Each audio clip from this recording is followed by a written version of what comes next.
Chapter 13 is all about equilibrium, and this is a topic that you studied in honors chemistry, but you probably didn't go into a lot of detail about it, and we're going to do quite a bit with it in AP Chemistry because it is really an important topic in chemistry.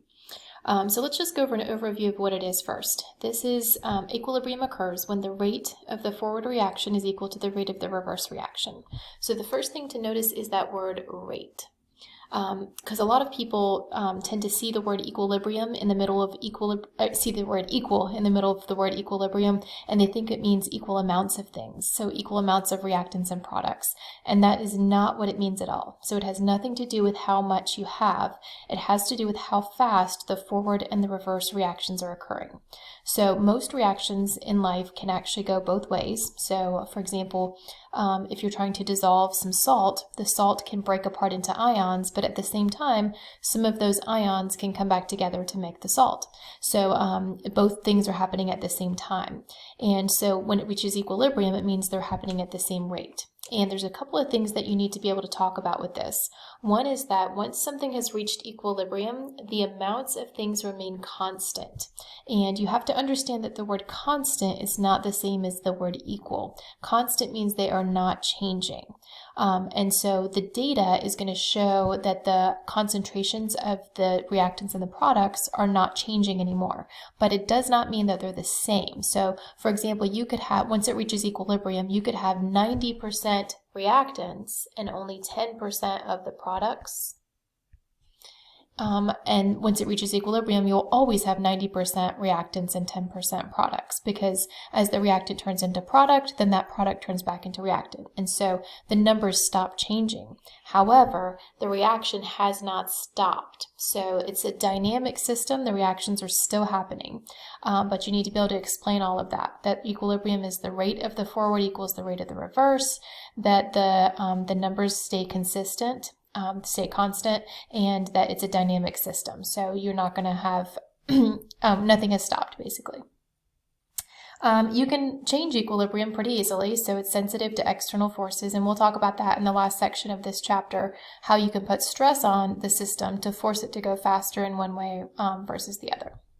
So whether equilibrium lies to the right, left, or middle, and what I mean by that is whether you have more reactants or products at equilibrium. It depends on your concentrations, depends on the energy, and the degree of organization. And again, we're going to talk about all that in a later section. All right, so let's talk about how to set up this equilibrium constant expression. You did this in first year chemistry, but I know it's been quite a while for some of you. This is the ratio of the equilibrium concentrations of products compared to the reactants. So first of all, this is a capital K, not to be confused with the lowercase k that we did in our kinetics unit. So there's two different constants in chemistry. There's a capital K and a lowercase k. The capital K is equilibrium, the lowercase k is kinetics. So you have to get that other k out of your head now. They're not related.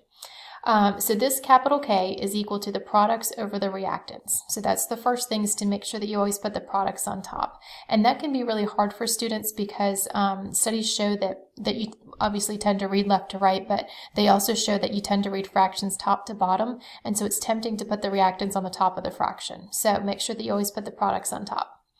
And then you also need to raise each concentration to the power of the coefficient. So notice that for this reactant here, so capital C has a coefficient of lowercase c, and notice that lowercase c became an exponent.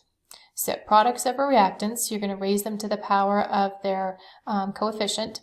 And the last thing is that you're not going to include solids or liquids, but we'll talk about that in a minute too.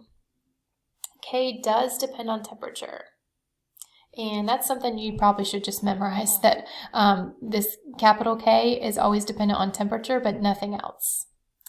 Not all reactions go to completion though, and it doesn't tell us the rate, it just tells us the direction that's favored at equilibrium. So what that means is once it's reached equilibrium, what you tend to have more of. So here's an example with some actual chemicals. So notice that the products are on the top, and this 2 right here, this exponent came from this 2 coefficient.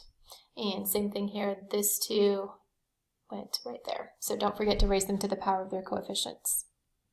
You could still have different values of equilibrium concentrations and still be at equilibrium. So it's the ratio that matters. So there's not a set concentration that you have to have for certain things to be at equilibrium. It's infinity. You can have, whatever one is, it's just the other ratio. The other one would be the same ratio to it. So it's just a ratio. It's not an actual set of concentrations. But there is a vocab word that you can learn. Equilibrium position is the set of concentrations that would give you the equilibrium constant. And then a few more things for today. It's for modifying K.